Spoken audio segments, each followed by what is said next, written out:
today we want to talk about the 5 stages of foreclosure. It's important, I think, for you guys to know what each stage is and when it comes, simply because if you know the foreclosure process, you'll understand how to maximize the profits in the deals as they're coming across your desk. So step number 1, or stage number 1, is what's known as the NOD, Notice of Default.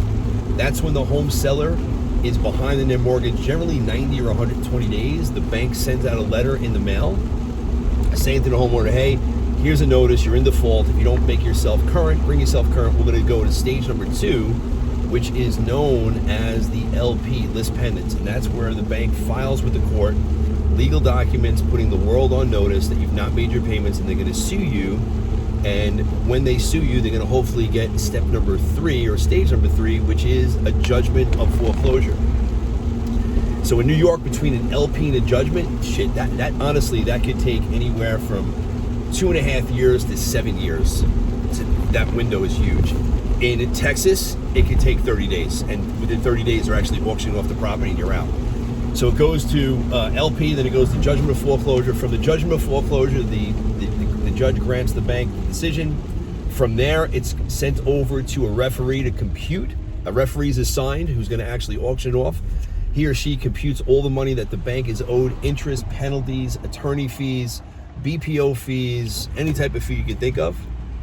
They then go over to step number 5, which is the auction. And at the auction, as you know, it's happening at the steps. In certain states, they do it right in your front yard.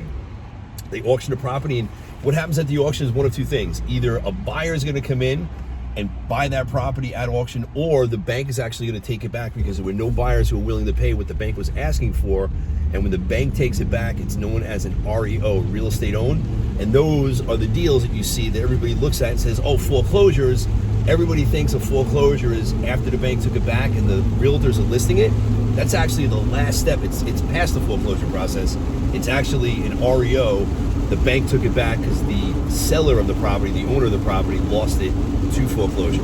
So I hope this little lesson helps you in navigating the foreclosure process and the stages. And in each one of these stages, there's a different way in which to market and to attract the people who are looking to possibly sell their property, but realize in New York, New Jersey, the Northeast, in the early parts of the game, there's not a lot of motivation with these sellers because they know that they have 4 to 7 years before the bank is actually going to take it. So you're going to make your deals happen. A lot of the deals, when it's in the judgment of foreclosure past, anything before that, of course, you can still make deals happen.